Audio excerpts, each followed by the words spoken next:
Praise the Lord. இன்றைய Bible ஸ்டடிக்கு உங்கள் அனைவரையும் வரவேற்கிறேன்.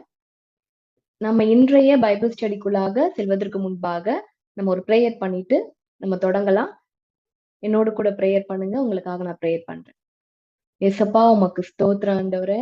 இந்த வேலைக்காக நன்றி ஆண்டவரே. இந்த வேலையில நாங்க கேட்கிற உம்முடைய வார்த்தைகள் எங்களுடைய இருதயத்தில் நன்றாக பதியட்டும் ஆண்டவரே. அது எங்களோட வாழ்க்கையில நாங்க அதை அப்படி அப்ளை செய்து ஆண்டவரே நாங்க ஆசீர்வாதத்தை பார்க்கும்படியாய் ஆண்டவரே நீங்க கிருபை செய்யுங்க. எங்களை சுற்றிலும் உடைய கிருபை சூழ்ந்து கொள்ளட்டும். இந்த பைபிள் ஸ்டடி முழுவதும் உடைய பிரசனம் மூடிக்கொள்ளட்டும் ஆண்டவரே. கேட்கத்தக்கதா எங்கள் செவிகள் திறக்கப்படட்டும் என்று ஜெபிக்கிறேன் அப்பா. எங்களுடைய இருதயத்துல அது நன்றாக பதியட்டும் ஆண்டவரே. உங்க கருத்துல முற்றிலுமாய் எல்லா சூழ்நிலைகளையும் ஒப்படைத்து எல்லா பிசாசின் திட்டங்களை கேன்சல் செய்து ஆண்டவரே இந்த ஜெபத்தை ஏறெடுக்கிறேன்ப்பா. உங்க கிருபை சூழ்ந்து கொள்ளட்டும். ஆசிர்வதிங்க. இயேசுவின் நாமத்தில் கேட்கிறேன் ஜீவன் நல்ல பிதாவே. ஆமேன், ஆமேன். Praise the lord. சரி, ஸோ இப்போ நான் ஸ்கிரீன் ஷேர் பண்றேன். யாருக்கா ஸ்கிரீன் தெரியலன்னா எனக்கு நீங்க தெரியப்படுத்தலாம்.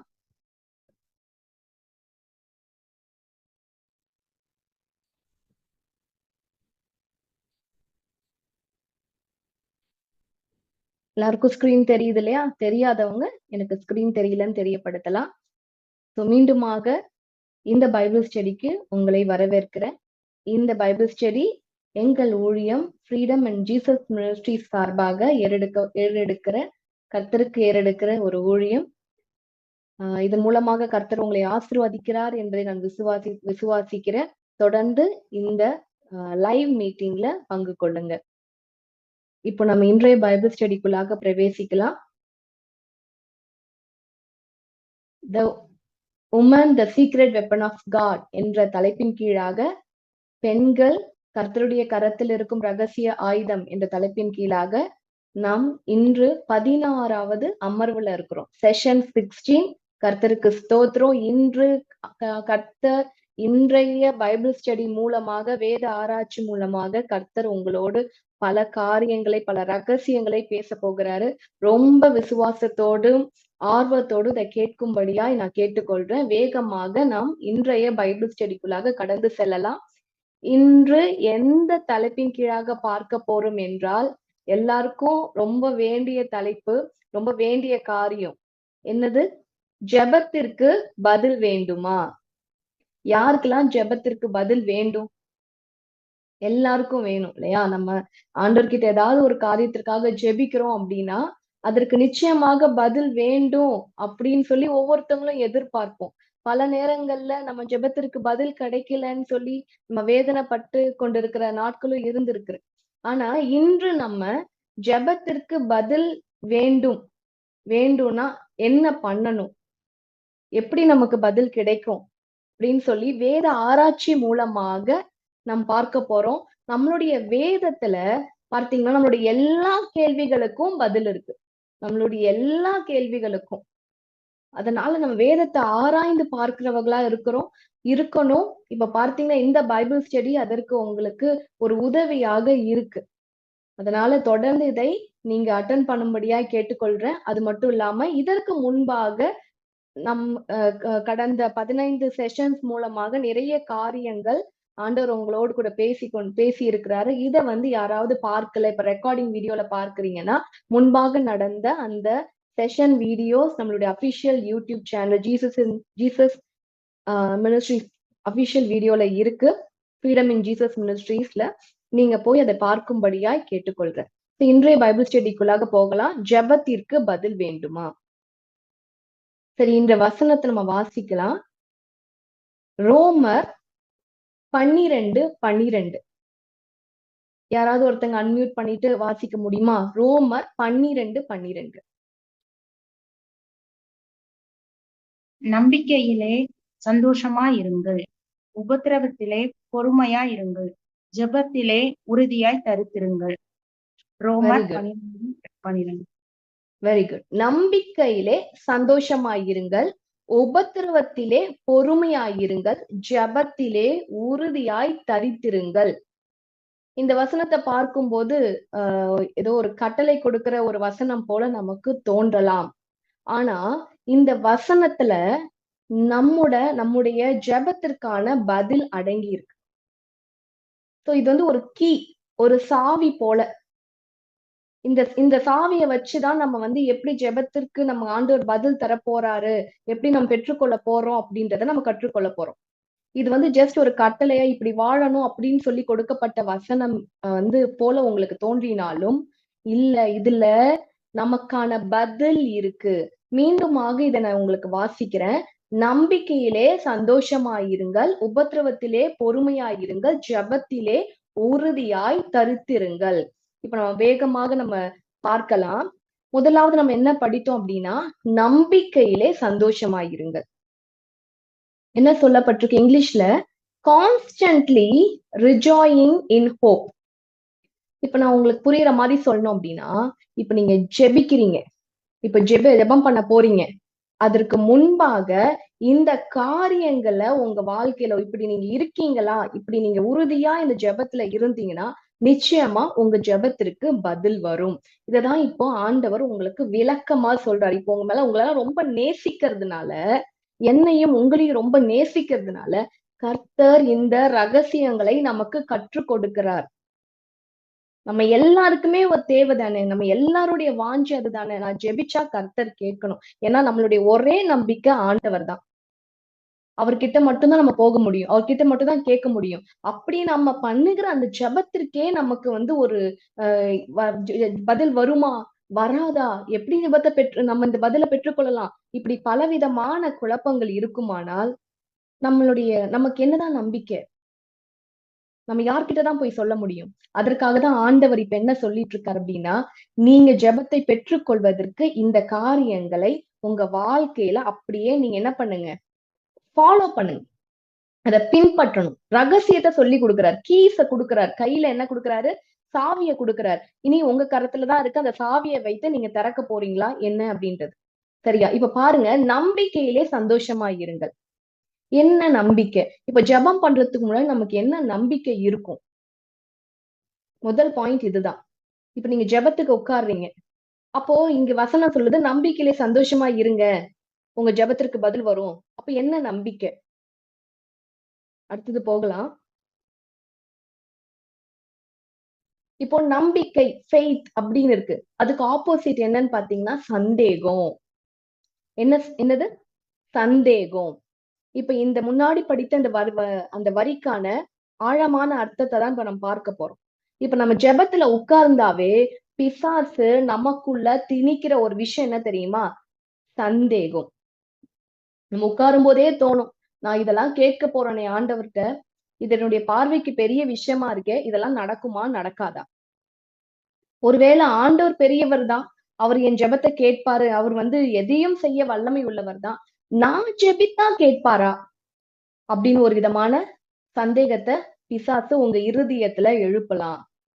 அல்லது வந்து பாத்தீங்கன்னா, நான் வந்து இந்த ஜெபத்தை ஏறெடுக்கிறேனே, எனக்கு தகுதி இருக்கா முதல்ல? நான் வந்து இந்த தப்பு செஞ்சுட்டேனே, அந்த தப்பு செஞ்சுட்டேனே, ஆண்டவருக்கு பிரியமா ஒரு வாழ்க்கை வாழலையே, நான் இப்போ இந்த மாதிரி ஒரு இக்கட்டான நேரத்துல ஜெபிக்கிறேனே, இந்த நேரத்துல ஏன் ஜெபத்தை கர்த்தர் கேட்பாரா? இந்த மாதிரி ஜெபிக்கும் போது பலவிதமான குழப்பங்கள், பலவிதமான எண்ணங்கள், பலவிதமான சிந்தனைகளை பிசாசு உங்க மைண்டுக்குள்ள போடுவான். இத ஜெபிக்கிறவங்களுக்கு தெரியும். நல்ல ஜெபித்த அனுபவத்துல இருக்கவங்களுக்கு நன்றாக தெரியும். நீங்களுமே எத்தனை முறை நீங்க வந்து ஜெபிக்கிறேன் அப்படின்னு சொல்லி உட்காரும் போது பலவிதமான சிந்தனை, இது மட்டும் கிடையாது, பலவிதமான குழப்பம் இது ஒரு மாதிரி நீ சொல்றது எல்லாம் ஒரு அந்தகாரப்பட்ட மாதிரி ஒரு சூழ்நிலை. ஜெபத்துல உட்காரவே முடியாது. அப்படியே உட்கார்ந்தாலும் ஒரு 5 நிமிடம் கூட போக்கஸ் பண்ண முடியாது. என்ன ஜெபிக்கணும்னு தெரியாது.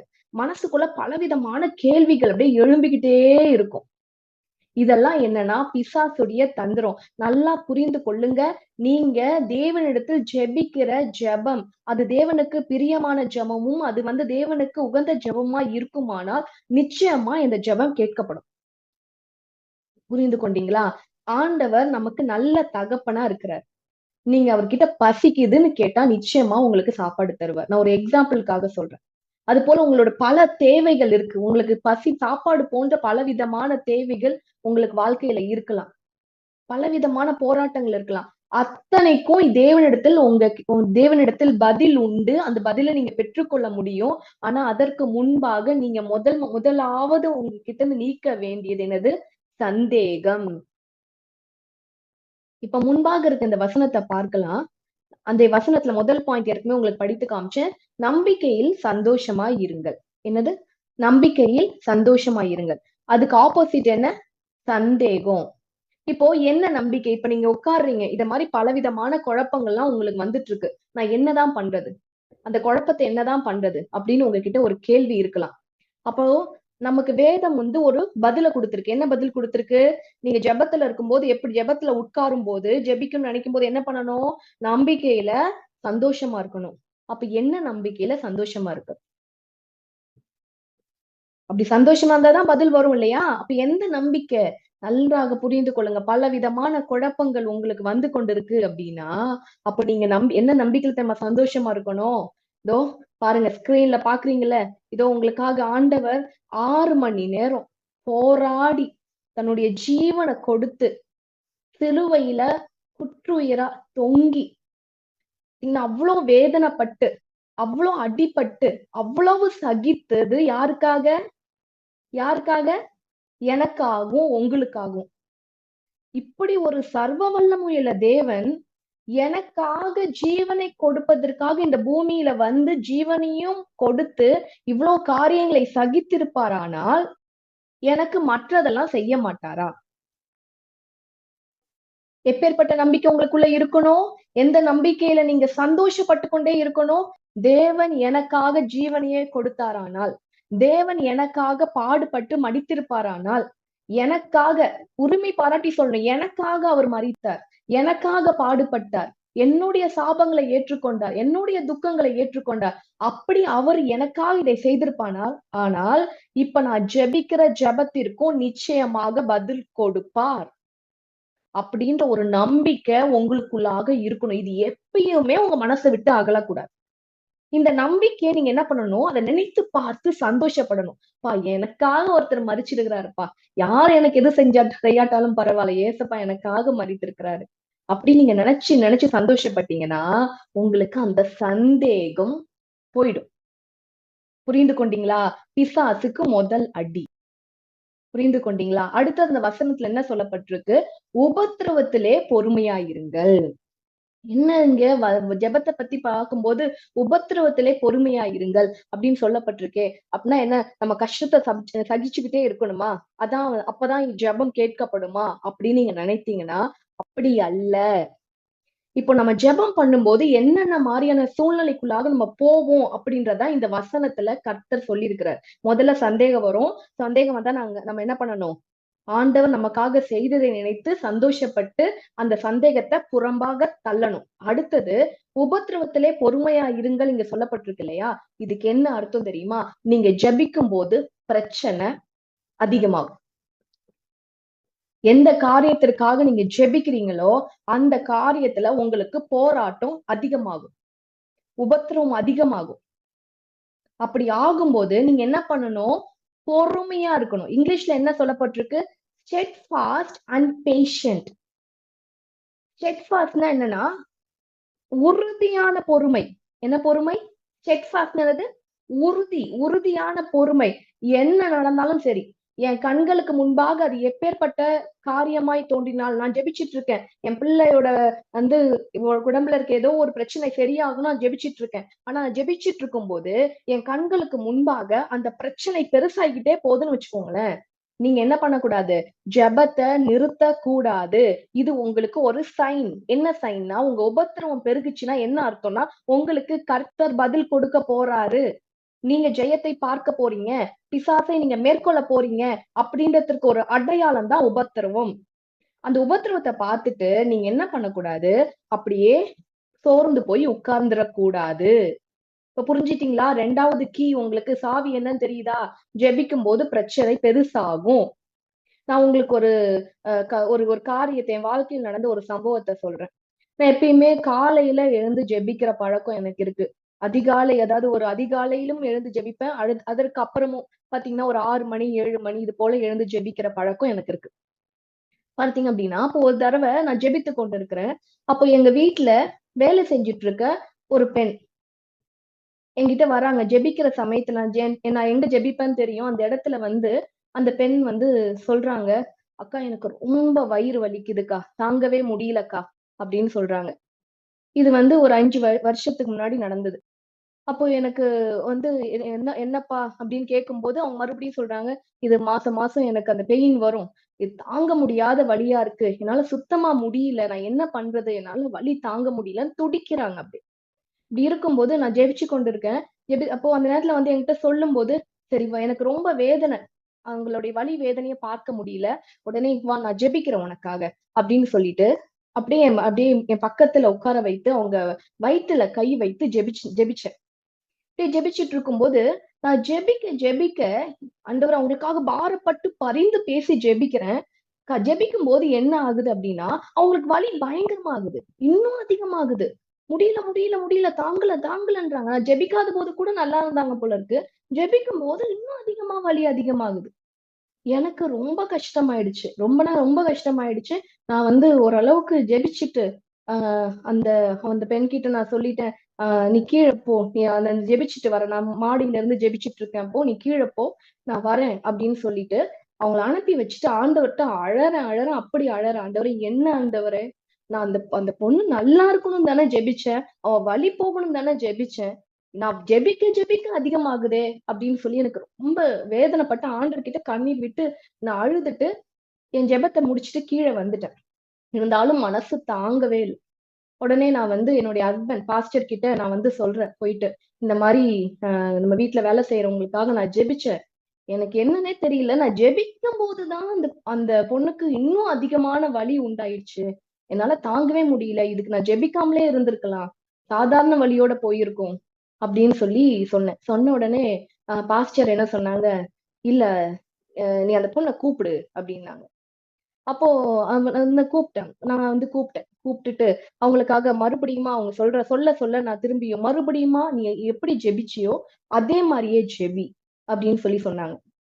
அப்ப எனக்கு ரொம்ப பயமாயிடுச்சு. என்ன சொல்றாரு இவரு? நான் ஏற்கனவே ஜெபிச்சு அந்த பிள்ளைக்கு என்ன ஆயிடுச்சு? வலி அதிகமாயிடுச்சு. அப்படி இருக்கும்போது மறுபடியும் கூப்பிட்டு ஜெபிக்க சொல்றாங்களே அப்படின்ட்டு ஒரு பக்கம் பயம் வேற. அப்போ இல்ல நான் சொன்னத செய் அப்படின்னு சொல்லி பாஸ்டர் வந்து சொல்றாங்க. என் ஹஸ்பண்ட் சொல்றாங்க. நான் கூப்பிட்டு மறுபடியுமா அந்த பிள்ளை வயித்துல எப்படி முன்பாக ஜெபித்தனோ, அதே மாரியே அந்த பெண்ண கூப்பிட்டு நான் கை வைத்து ஜெபிக்கிறேன். மறுபடியுமாக அந்த பெண் சாதாரணமா அந்த வலி கொஞ்சம் குறைந்திருந்தது. இன்னும் அதிகமாயிடுச்சு. அப்போ பாஸ்டர் சொன்னாங்க, இல்ல நீ என்ன பண்ண அந்த பிள்ளைக்கு ஆண்டவர் விடுதலை தர போறாரு. இது ஒரு பிசாசுடைய போராட்டம். நீ விடாம ஜெபி. இயேசுவின் நாமத்தினால அந்த பிசாச கடிந்து கொண்டு ஜெபி. அந்த பிள்ளை விடுதலை ஆயிடுவா அப்படின்னு சொல்றாங்க. சொன்ன உடனே நான் வந்து மறுபடியுமா வந்து போராடி எனக்கு ஒரு பதில் கிடைச்சிருச்சுன்னு சொல்லிட்டு போராடி அதே போல இயேசுவின் நாமத்தினால இந்த வயிற்று வலி அந்த பிள்ளைய அழகளிக்கிற வயிற்று வலி இயேசுவின் நாமத்துல போ அப்படின்னு சொல்லும்போது ஒரு குறிப்பிட்ட நேரத்துக்கு அப்புறம் அந்த பெண் வந்து விடுதலை ஆயிட்டா. சோ அப்போ தெரிந்து கொண்டேன். அப்போ நம்ம ஜெபிக்கும் போது நம்ம என்ன நினைச்சிடுறோம் அப்படின்னா, தேவன் நமக்கு வந்து பதில் கொடுக்கல. நம்ம ஜெபிச்சா பிரச்சனை அதிகமாயிடுது அப்படின்னு நினைத்து பல நேரங்கள்ல என்ன ஆயிடுது அப்படின்னா, ஜெபிக்கிறதே விட்டுடுறோம். ஆனா அன்று என்னுடைய ஹஸ்பண்ட் பாஸ்டர் வந்து பாத்தீங்கன்னா, கரெக்ட்டான ஒரு காரியத்தை வந்து எனக்கு சொல்லிக் குடுத்தாங்க. பாத்தீங்கன்னா, "நீ ஜெபிக்கிறத நிறுத்தாத. கர்த்தர் உனக்கு பிள்ளைக்கு அந்த பெண்ணுக்கு விடுதலை குடுக்க போறாரு. அதனாலதான் இப்படிப்பட்ட அலக்களிப்பு உண்டாகுது" அப்படின்ட்டு. நான் இந்த வசனத்தை படிக்கும்போது, நான் அதற்கான அர்த்தத்தை என்னுடைய வாழ்க்கையின் அனுபவத்தின் மூலியமா நான் தெரிந்து கொண்டேன். உபத்திரவம் பெருகுச்சு அப்படின்னா, நம்ம என்ன பண்ணணும்? நம்ம உறுதியான நம்பிக்கைய, உறுதியான பொறுமைய வெளிப்படுத்தணும். என்ன ஆனாலும் சரி, விடமாட்டேன். பிசாசு உங்க கையில மாட்டிட்டான்னு வச்சுக்கோங்களேன், அவன் கழுத்த பிடிச்சிட்டான்னு வச்சுக்கோங்களேன், அவன விட்டுறாதீங்க. அவன சாகடிச்சிருங்க. இயேசுவின் நாமத்துல அவன அழித்து போட்டுருங்க.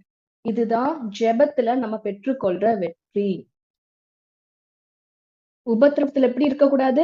அப்படியே சோர்ந்து போய் தலைய புடிச்சிட்டு உட்கார்ந்துடக் கூடாது. இல்ல, நிச்சயமா என் தேவன் ஜெபத்தை கேட்பார்ன்னு இயேசுவின் நாமத்தினால விசுவாசத்தோடு என்ன பண்ணணும்? உறுதியாய் நம்ம நிற்கணும். அடுத்த காரியம் அந்த வசனத்துல பார்த்தீங்கன்னா, ஜெபத்திலே உறுதியாய் தரித்திருங்கள். இது என்ன சொல்கிறது அப்படின்னா, நான் முன்பு சொன்னது போல ஜெபிப்பதை நிறுத்தக்கூடாது. எது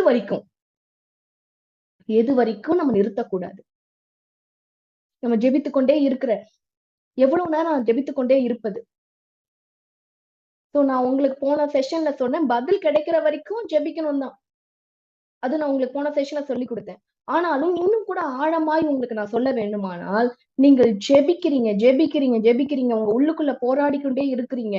ஒரு போராட்டம் நிறுத்தப்பட முடியல. இங்க வந்து ஒரு சமாதானம் இல்லாத ஒரு சூழ்நிலை போயிட்டு இருக்கு. அப்போ நீங்க எது வரைக்கும் நீங்க ஜெபிக்கலாம் அப்படின்னா, கர்த்தர் உங்களுடைய இருதயத்தை சமாதானத்தினாலும் ஒரு பயங்கரமான விசுவாசத்தினாலும் உங்களை நிரப்புவார். அந்த நிரப்புதல் உங்களுக்கு உண்டாகும் போது நீங்க ரொம்ப கான்பிடென்ட்டா நீங்க என்ன பண்ணலாம், அந்த காரியத்துல நீங்க ஜெபிக்கிற காரியத்துல நீங்க செயல்படலாம்.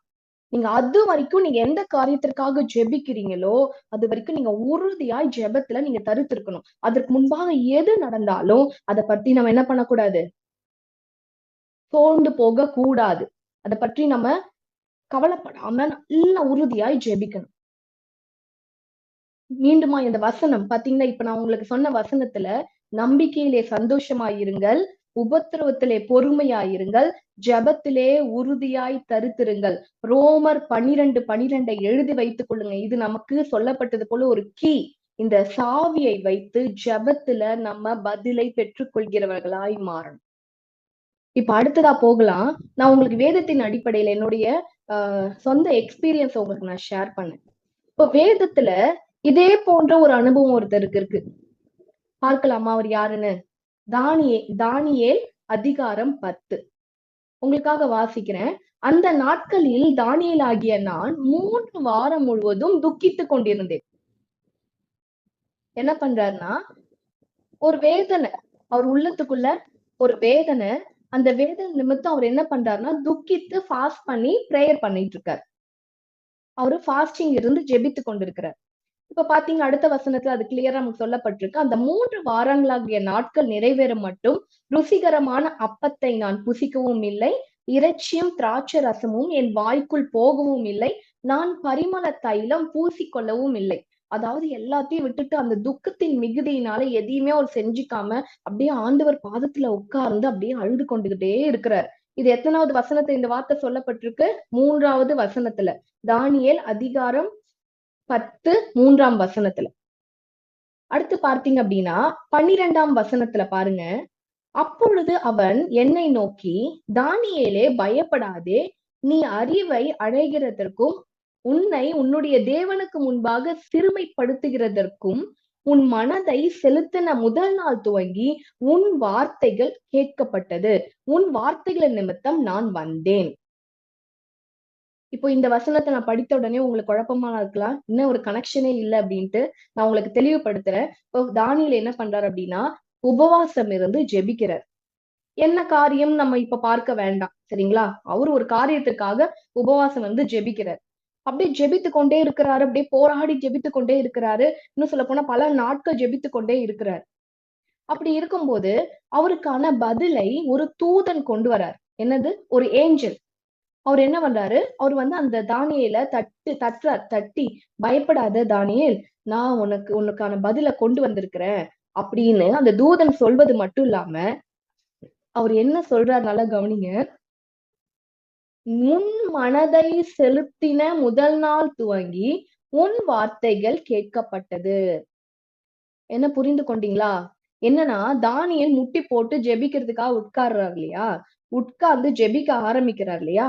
ஜெபிக்க ஆரம்பிச்ச அந்த முதல் நாளே அவர் ஜெபத்திற்கான பதில கர்த்தர் கொடுத்துட்டாராம். என்ன கொடுத்துட்டாரா? பதிலு வந்துருச்சாம். ஆனா தானியேலுக்கு அது தெரியாது.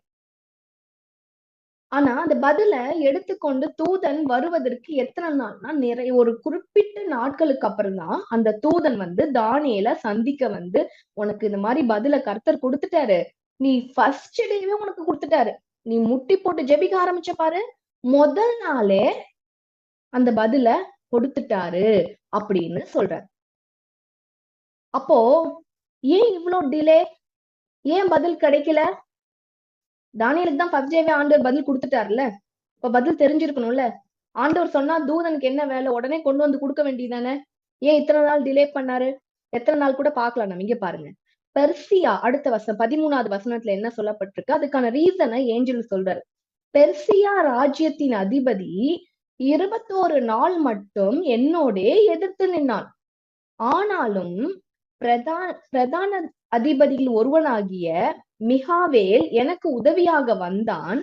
ஆதலால் நான் அங்கே பெர்சியாவின் ராஜாவினிடத்தில் தரித்திருந்தேன். ராஜாவினிடத்தில் மட்டும் இல்ல, இங்க என்ன இருக்கு நல்லா பாருங்க, ராஜாக்களிடத்தில் தரித்திருந்தேன். இப்போ நான் இதற்கான அர்த்தத்தை நான் உங்களுக்கு சொல்ல போறேன். என்னன்னா, தானியேல் ஜெபித்துட்டு இருக்காரு, அவருக்கான பதில கர்த்தர் கொடுத்துட்டார். இப்ப அந்த பதில் தானியேல் கிட்ட வந்து சேரணும். ஆனா அந்த பதில தடை பண்றது யார் தெரியுமா? பெர்சியா ராஜ்யத்தின் அதிபதி. அப்படி இங்க இங்க இந்த பெர்சியா ராஜ்யத்தின் அதிபதின்னு சொன்ன உடனே நீங்க இந்த பெர்சியா அப்படின்ற ஒரு கண்ட்ரியோட ராஜான்னு நீங்க நினைச்சுக்க கூடாது. நான் முன்பு உங்களுக்கு சொல்லி கொடுத்தேன் இல்லையா, நம்ம காண்கிற உலகம் மட்டும் கிடையாது, நம்ம காணாத உலகம் உண்டு. இப்போ நம்ம ஒரு வசனத்தின் அடிப்படையில போன வாரம் பைபிள் ஸ்டடி நான் எடுத்திருப்பேன். பார்க்காதவங்க கேட்காதவங்க அதை தயவு செய்து பார்த்து விட்டு வரும்படியா கேட்டுக்கொள்றேன். என்னன்னா, நம்மளுடைய யுத்தம் யாரோடு இல்ல, மாம்சத்தோடு ரத்தத்தோடு கிடையாது. ஆனா நம்மளுடைய யுத்தம் யாரோடன்னு சொல்லி எழுதப்பட்டிருக்கு. எபேசியர் 6:12 என்ன சொல்லப்பட்டிருக்கு? துரைத்தனங்களோடும் அதிகாரங்களோடும் இப்பிரபஞ்சத்தின் அந்தகார லோகாதிபதிகளோடும் வான மண்டலங்களில் இருக்கிற பொல்லாத ஆவிகளோடு தான் நமக்கு யுத்தம். அதாவது ஜெபத்துல நமக்கு யுத்தம், நமக்கு போராட்டம். இப்போ அவர் ஜெபித்துட்டு இருக்காரு. அப்ப யார் இந்த பெர்சியா ராஜ்யத்தின் அதிபதி? யாருன்னா, பெர்சியா அப்படின்ற கண்ட்ரிய அந்த ராஜா ஆண்டு கொண்டிருக்கிறா நம்ம நினைக்கிறோம். ஆனா அதற்கு மேலாக அவர்கள் பலவிதமான, அதாவது தெய்வத்தை வணங்காமல் பலவிதமான காரியங்கள்ல பாவங்களை ஈடுபடுறதுனால அவங்க மேல ஆதிக்கம் செலுத்துற பிசாசு, அவன் தான் உண்மையான அதிபதி. என்ன சொல்றேன்னு புரியுதா? இப்ப நம்ம நாட்டை ஒருத்தர் ஆண்டுட்டு இருக்கான்னு நினைச்சிட்டு இருக்கோம். But it is not true. நம்ம ஆண்டவருக்குள்ளாக அந்த நாடு இருந்துச்சுன்னா நம்மளுடைய நாட்டை ஆண்டவர் ஆளுகை செய்வாரு. அப்படி இல்லைன்னா என்ன ஆகும்னா, யாருக்கு அடிமைப்பட்டு போயிருக்காங்களோ அவன் உரிமை பாராட்டுவான் அந்த நாட்டு மேல.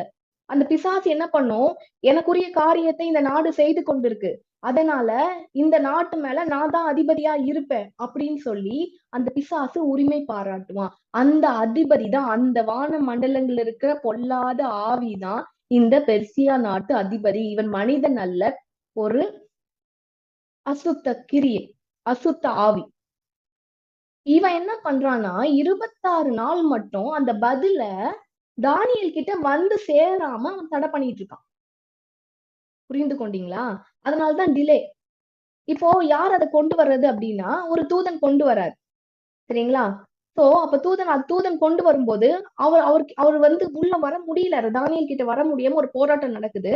அப்ப இன்னொரு தூதன், பிரதான அதிபதியில் ஒருவனாகிய மீகாவேல் நிற்க வேண்டிய சூழ்நிலை, அவனுக்கு உதவியாக, எனக்கு உதவியாக வந்தான் இருக்கு பாத்தீங்களா? இன்னொரு தூதனுக்கு உதவியாக நிற்க வேண்டிய சூழ்நிலை. இது என்ன, கண்ணுக்கு தெரியாத ஒரு யுத்தம். எதற்காக? கர்த்தரிடத்திலிருந்து ஒரு பதில ஒரு மனுஷன் பெற்றுக்கொள்வதற்கே இவ்வளவு பெரிய யுத்தம் நம்ம காணாத உலகத்துல நடக்குதுன்னு வேதத்துல எழுதப்பட்டிருக்கு. அப்ப நீங்க எத்தனை காரியத்திற்காக ஜெபிக்கிறீங்க, எவ்வளவு போராடுறீங்க? நீங்க ஆண்டோடைய பிள்ளை தானே, ஆண்டவர் கிட்ட இருந்து பதில பெற்றுக்கொண்டீங்க. பட் அந்த பதில் சேர்வதற்கு இவ்வளவு போராட்டங்கள் ஒரு சில நேரங்கள்ல நடக்க வேண்டியிருக்கும். இவ்வளவு போராட்டங்கள் நடந்து கொண்டிருக்க நேரத்துல உங்க ஜெபத்தை நீங்க விட்டுட்டீங்கன்னா எல்லாமே அப்படியே நின்றும், உங்ககிட்ட பதில் சேராது. புரிந்து கொண்டீங்களா? யாருக்கெல்லாம் புரியுது? ஜெபத்தை நிறுத்தக்கூடாது. உங்களுக்கு பதில் கிடைக்கிற வரைக்கும் தானியேல் மாதிரி நிக்கணும். தானியேல் பண்ண ஜெபத்தெல்லாம் நம்ம அடுத்து வருகிற பைபிள் ஸ்டடியில நம்ம ஆழ்ந்து ஆராய்ந்து பார்க்கலாம். அந்த நேரத்துல அவர் எப்படி எல்லாம் ஜெபிச்சாரு, இதெல்லாம் நம்ம பார்க்கலாம், சரிங்களா? இன்று நீங்க இந்த ஒரு அவுட்லைனா இதை பார்த்து கொள்ளுங்க. அப்போ நம்ம ஜெபிக்கிற நேரத்துல என்ன நடந்துட்டு இருக்கு? அப்ப ஏதோ ஒரு யுத்தம் நடக்குது, நம்ம கண்ணுக்கு தெரியாம ஏதோ ஒரு யுத்தம் நடந்துகிட்டு இருக்கு, ஏதோ செயல்கள் நடந்துட்டு இருக்கு. அது நிமித்தம் நமக்கு இந்த பூமியில போராட்டமா அது தெரியலாம். ஆனாலும் ஜெயம் உங்களுக்கு தான், ஆண்டவருடைய பிள்ளைங்களுக்கு தான், ஜெபிக்கிறவனுக்கு தான் என்னைக்கும் ஜெயம். தேவனிடத்தில் ஜெபிக்கிறவன் ஒரு நாளும் தோற்று போனதா சரித்திரமே கிடையாது. சரித்திரமே கிடையாது. புரிந்து கொண்டீங்களா? இப்ப நம்ம வேகமாக கடந்து போலாம்.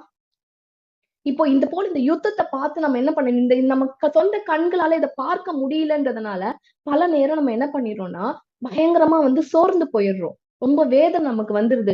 ஏசப்ப நம்ம ஜெபத்தை கேட்கல போல, அவ்வளவுதான் போல, அப்படிலாம் நம்ம நினைச்சு நம்ம என்ன பண்ணிடுறோம், அப்படியே ஒரு சோர்வுக்குள்ள ஜெபத்தை நிறுத்திடுறோம். இதான் நம்மளுடைய ஃபெயிலியர்.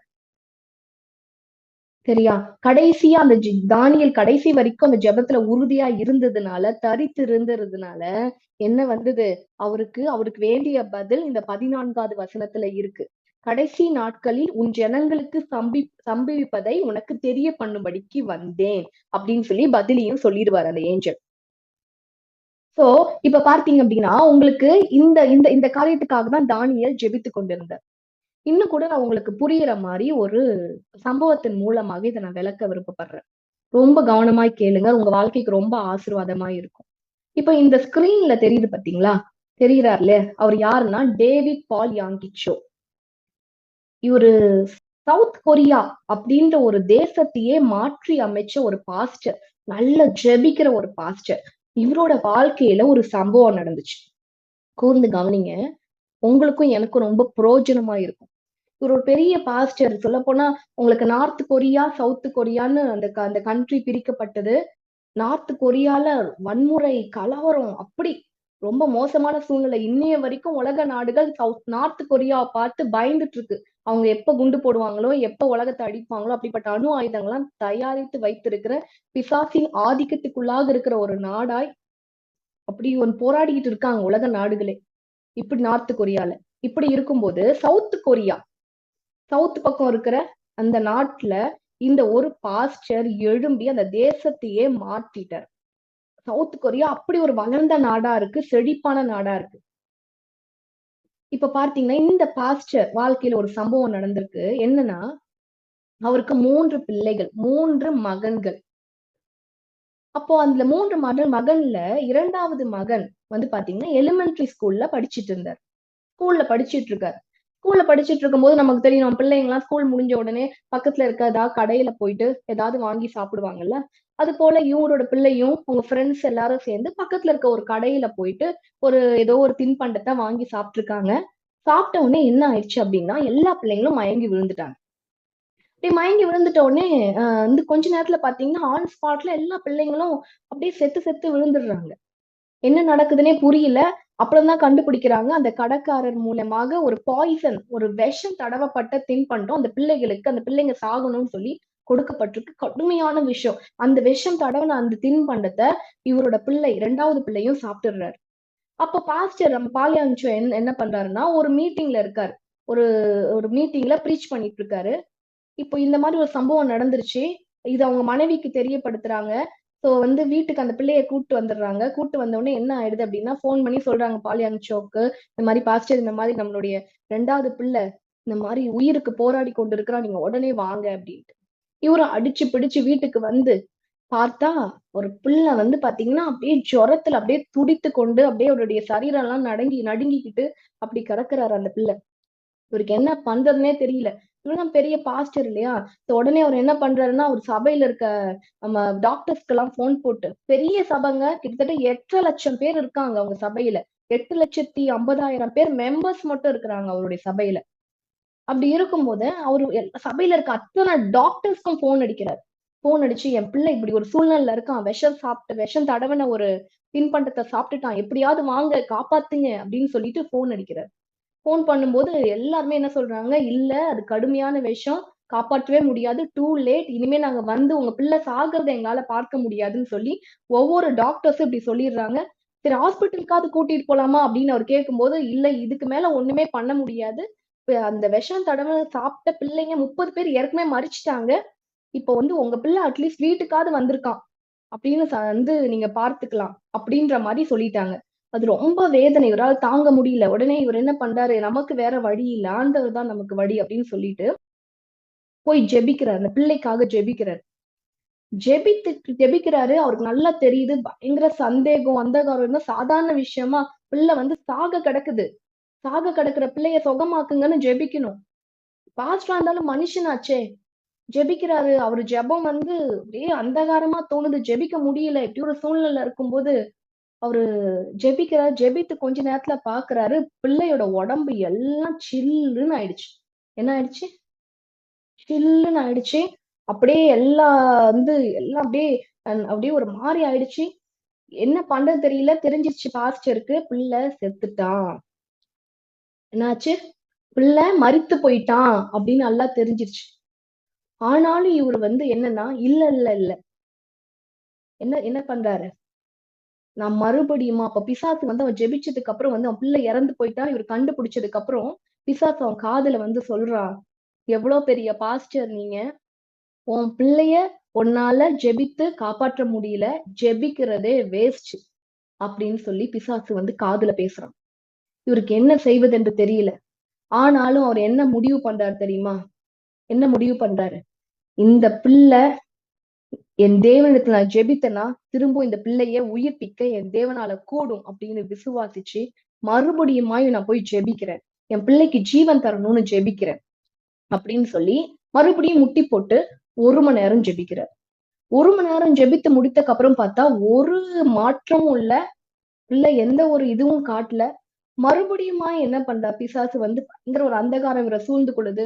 ஆண்டவர்கிட்ட கேக்குறாரு, இல்ல ஆண்டவரே, எனக்கு 40 வயது ஆகுது. என் பிள்ளை சின்ன பிள்ளை. நான் வாழ்ந்தது போதும். என் ஜீவனை எடுத்துக்கொள்ளுங்க.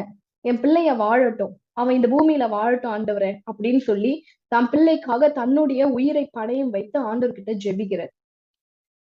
இன்னும் 1 மணி நேரம் ஜெபித்தாரு. மொத்தம் பாத்தீங்கன்னா இது வரைக்கும் அவர் 2 மணி நேரம் ஜெபித்திருக்கிறாரு. இப்போ ஒரு மாற்றமும் ஒன்றும் நடக்கவில்லை. எல்லாம் வீட்டுல இருக்கவெல்லாம் அழுதுட்டு இருக்காங்க அந்த பிள்ளைக்காக. இப்படி ஒரு சூழ்நிலை. அடுத்து என்ன பண்றாரு அப்படின்னா அடுத்து ஒரு 1/2 மணி நேரம் ஜெபிக்கிறார். 1/2 மணி நேரம் ஜெபித்து பார்க்கும்போது இவருக்கு அப்பவும் ஒரு மாற்றமும் வரல. இவர் ஒரு முடிவுக்கு வந்துட்டாரு. நம்ம செத்துருவோம் போல இருக்கு அப்படின்ற மாதிரி ஒரு முடிவுக்கு வந்துட்டாரு. அப்போ இல்ல இது வாழ்வா சாவா அப்படின்னு ஒரு போராட்டம்.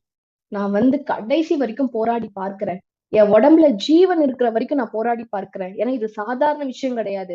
என் புள்ள சம்பந்தப்பட்ட விஷயம் அப்படின்னு சொல்லிட்டு மறுபடியுமாய் முட்டி போட்டு அவரையும் அவர் என்கரேஜ் பண்ணிட்டு ஆண்டோடைய வார்த்தை மார்க் 16 இருக்கு. என்ன வார்த்தை? விஷத்தை நீங்க சாப்பிட்டா கூட அது உங்களை சேதப்படுத்தாதுன்னு இருக்கு. மார்க் 16 உம்முடைய வானமும் பூமியும் ஒழிந்து போனாலும் உம்முடைய வார்த்தை மாறாது அல்லவா ஆண்டவரே அப்படின்னு சொல்லி அந்த வசனத்து மேல கைய வச்சு ஜெபிச்சுட்டு மறுபடியுமா இன்னும் ஒரு 2 மணி நேரம் ஜெபிக்கிறார். கிட்டத்தட்ட 5 மணி நேரம் 5 மணி நேரம் அவர் ஜெபிக்கிறார். அவர் ஜெபித்து கொண்டு இருக்கும் போது பார்த்தீங்க அப்படின்னா திடீர்னு அவருக்கு அது ஒரு நினைக்கிறார், திடீர்னு எனக்கு அவ்வளவுதான் எல்லாம் முடிஞ்சிருச்சு அப்படின்னு நினைக்கும் போது அவருக்கு வந்து ஒரு ஒரு ஒரு ஒரு பயங்கரமான ஒரு ஒரு காரியம் நிகழ்வது போல, வானம் திறக்கப்படுவது போல, ஏதோ ஒரு விஷயம் நடக்க போறது போல அவருக்கு வந்து தெரியுது. அப்ப அவர் புரிந்து கொள்றாரு, இல்ல என்னமோ ஆண்டவர் எனக்காக செய்யறாரு, இந்த கடைசி நேரத்துல என்னமோ ஒண்ணு செய்யறாரு அப்படின்னு புரிந்து கொண்டு அவரு இன்னும் ஜெபத்துல அப்படியே தரித்து இருக்கும்போது ஒரு சொல்ல முடியாத ஒரு சமாதானம் வந்து அவரை நிரப்புது. அப்படி நிரப்பி கொண்டிருக்கு. அப்படி நிரப்பும் போது அவர் வந்து அந்த சமாதானத்தின் மூலமாக அவருக்கு ஒரு விசுவாசம் அவருக்குள்ளாக வருது. ஒரு பயங்கரமான விசுவாசம். அந்த விசுவாசத்துல அப்படியே எழுந்து நின்று அப்படியே அவங்க பிள்ளை கிட்ட போயிட்டு அவர் சொல்றாரு, என் பிள்ளைய பார்த்து சொல்றாரு, இயேசுவின் நாமத்தினால நீ உயிரடை அப்படின்னு சொல்லி ஒரு கமாண்ட் கொடுக்குறாரு. இப்படி கமாண்ட் கொடுத்த உடனே அடுத்த செகண்ட் அவர் என்ன தெரியுமா நினைக்கிறாரு, சரி நான் இப்ப வந்து கட்டளை இட்டுட்டேன், கட்டளை இட்டு இன்னும் கொஞ்ச நேரம் கழிச்சு இன்னும் ஒரு 4-5 தடவை நம்ம போராடினதுக்கு அப்புறம் தான் புள்ள எழுந்திருப்பான் அப்படின்னு நினைக்கிற நேரத்துல உடனடியா அந்த புள்ள உயிரோட எழுந்து வந்துட்டான். அப்படியே எழுந்துடுறான். எவ்வளவு பெரிய அற்புதம் பாத்தீங்களா? எழுந்துட்டு உடனே வாமிட்டான். பயங்கரமான வாமிட். அந்த பெட் ஃபுல்லா அவன் சாப்பிட்ட விஷம் எல்லாத்தையும் வாமிட் பண்ணிடுறான். வாமிட் பண்ணி முடிச்சிட்டு அந்த பிள்ளைய பார்க்கிறார், ஆண்டவர் அற்புதம் செஞ்சுட்டார் அப்படின்னு அவர் நினைத்து கொண்டு இருக்கும் போது அந்த பிள்ளை வந்து பாலியான்சுவ பார்த்து சொல்றாரு.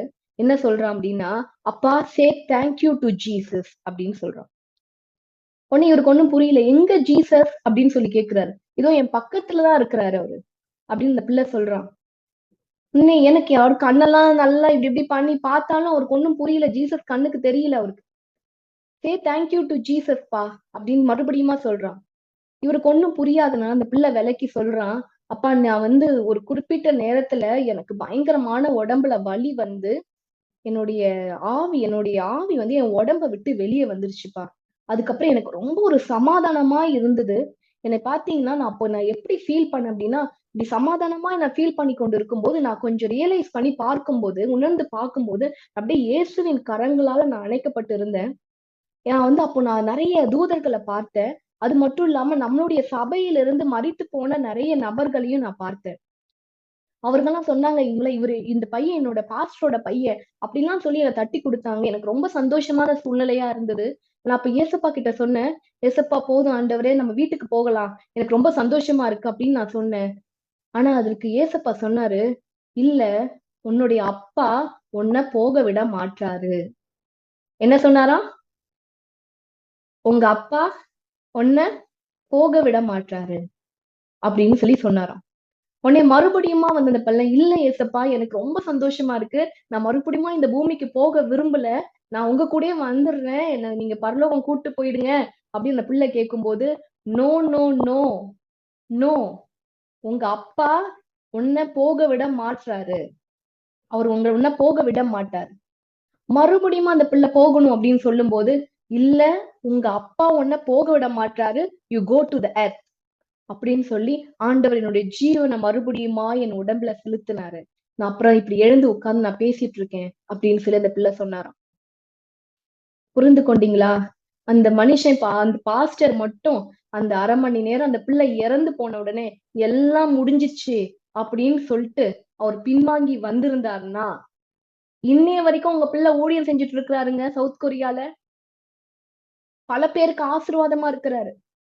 அந்த அப்பா மட்டும் விட்டு இருந்தாருன்னு வச்சுக்கோங்களேன், சரி போட்டும், முடிஞ்சிருச்சு, இனிமே ஒண்ணும் பண்ண முடியாது அப்படின்னு விட்டு இருந்தாரு அப்படின்னா, அந்த பிள்ளை இப்ப உயிரோட இருக்காது. அவன் சந்தோஷமா இருந்திருப்பான் பரலோகத்துல. ஆனா பாஸ்டர் அவர் என்ன ஆயிருப்பாரு?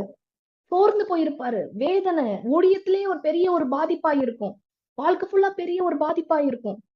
ஆனா அவரு தன்னையே என்கரேஜ் பண்ணிக்கிட்டு, எப்படி நம்பிக்கையில் சந்தோஷமா இருங்கள், உபத்திரவத்தில் பொறுமையா இருங்கள். பாக்குற சூழ்நிலை எல்லாம் எப்படி வேணா வித்தியாசமா இருக்கலாம். அத பத்திலாம் எனக்கு கவலை இல்ல. என் தேவன் சொன்னா செய்வாரு. அவர் சொல்லி இருக்கிறாரு, விஷத்தை நீ சாப்பிட்டா கூட உனக்கு ஒரு தீங்கும் வராதுன்னு அவர் சொல்லி இருக்கிறாரு. அவர் வார்த்தை தான் எனக்கு முக்கியம். நான் பார்க்கிற காரியம்லாம் எனக்கு முக்கியம் கிடையாது. நான் அதை என் மனசுக்குள்ள செலுத்த மாட்டேன். நான் கடைசி வரைக்கும் போராடுவேன்னு சொல்லி தன்னுடைய கடைசி பலன் வரைக்கும் அந்த பாஸ்டர் பாலியான்சோ போராடுன நிமித்தம் அந்த பிள்ளை இன்று உயிரோட இருக்கு. ஆனா இயேசுவின் வாயில் இதுல ஒரு விஷயம் இருக்கு பாத்தீங்கன்னா, ஏசப்பாவோட வார்த்தையில இருக்கிற ஒரு காரியத்தை அந்த பிள்ளை மூலியமா நம்ம தெரிந்து கொள்றோம். அவன் மரித்த உடனேயே ஆண்டவர் என்ன சொல்றாருன்னா, உங்க அப்பா உன்னை போக விட மாட்டார். ஃபர்ஸ்ட் பிரேயர்லே.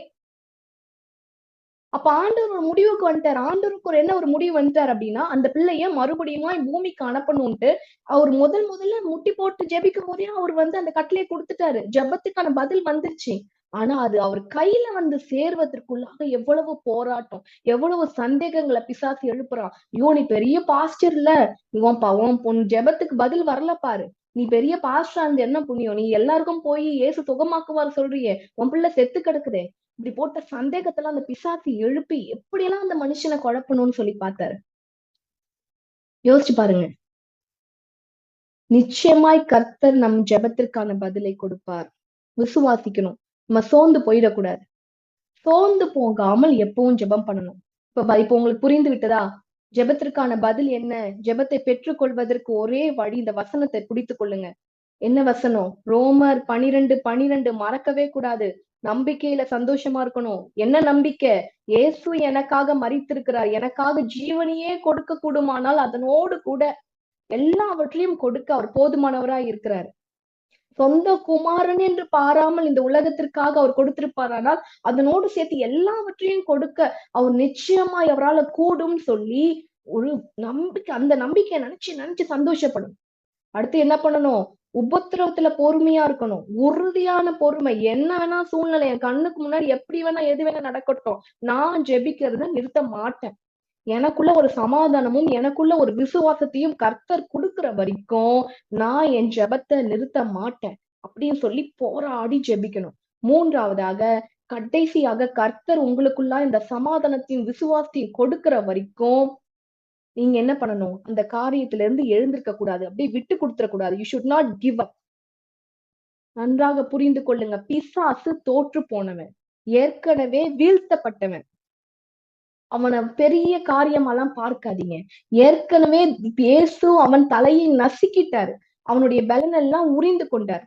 எப்ப அவன் பலன் ஆவான் தெரியுமா? நீங்க பின்வாங்கும் போதுதான் அவனுக்கு பலன் உண்டாகும்.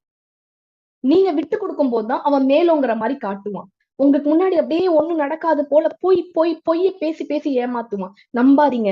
எப்பேற்பட்ட காரியமா இருந்தாலும், எப்பேற்பட்ட காரியத்திற்காக உங்க ஜெபம் இருந்தாலும், ஒரு ஜீவனையே மீட்டு கொடுக்க முடியும் ஒரு ஜெபத்தினால அப்படின்னா, மற்ற காரியம் எல்லாம் ஒன்றுமில்ல. உங்க கடன் பிரச்சனை ஒன்றுமில்ல.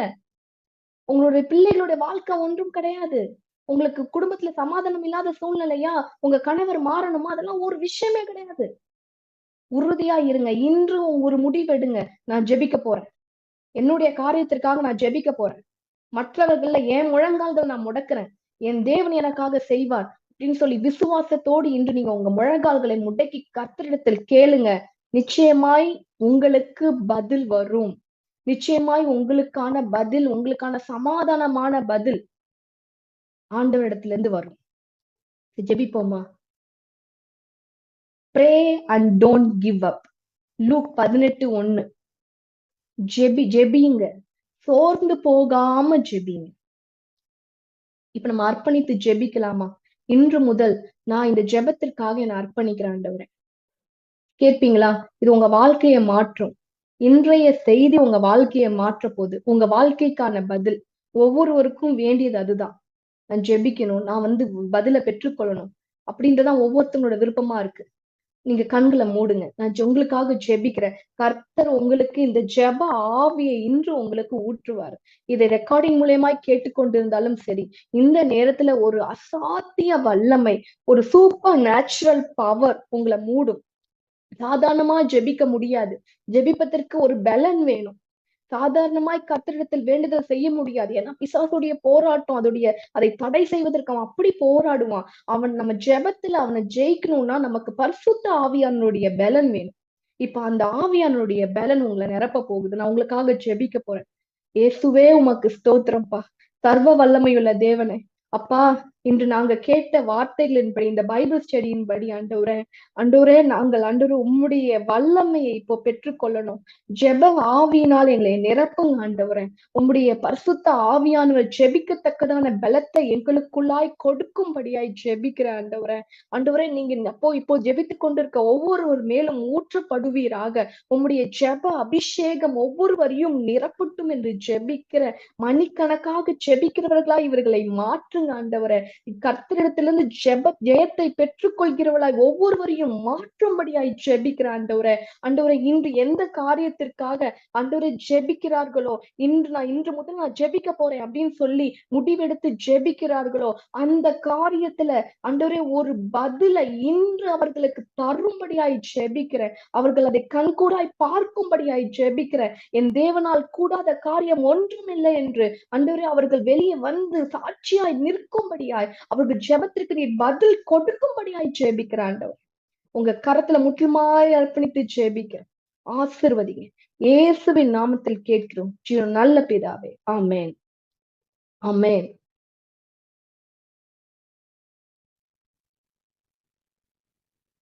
சரி, இப்போ உங்களுக்கு பாத்தீங்கன்னா ஆண்டவர் நிறைய காரியங்கள் உங்களோட கூட பேசியிருப்பாரு. மேற்கொண்டு உங்களுக்கு பிரேயர் ரெக்வஸ்ட் இருக்குமானால் இந்த ஸ்கிரீன்ல தெரிகிற நம்பருக்கு தெரியப்படுத்துங்க. உங்களுக்கு ஏதாவது கொஸ்டின்ஸ் இருக்கும்னா, இப்போ இந்த ரெக்கார்டிங் உங்களுக்கு அனுப்பி வைக்கப்படுது இல்லையா, அந்த யூடியூப் லிங்க்ல கமெண்ட் இருக்கும். அந்த கமெண்ட் பாக்ஸ்ல போயிட்டு உங்களுடைய கொஸ்டின்ஸ நீங்க அதுல பதிவிடுங்க. அது பதிவிடும் போது உங்களுக்கான பதில்களை நாங்க அடுத்த செஷன் போது உங்களுக்கு நாங்க சொல்றோம். அப்படி இருக்கும்போது எல்லாருக்குமே அது பிரயோஜனமாய் அமையும். உங்களுக்கான கேள்விகளை அந்த கமெண்ட்ல நீங்க பதிவிடும்படியாய் நான் கேட்டுக்கொள்கிறேன். உங்களுக்கு பிரேயர் ரெக்வஸ்ட் இருக்குமானாலும் இந்த நம்பருக்கு தொடர்பு கொள்ளுங்க. உங்களுக்கு லைவ் ஜூம் லிங்க் வேண்டுமானாலும் இந்த நம்பருக்கு தொடர்பு கொண்டு லைவ் ஜூம் லிங்கை பெற்றுக்கொள்ளுங்க. கர்த்தர் உங்கள் அனைவரோடு கூட இருப்பாராக. We came to the end of our meeting. God bless you all. கர்த்தர் உங்கள் அனைவரையும் ஆசீர்வதிப்பாராக. ஆமென்.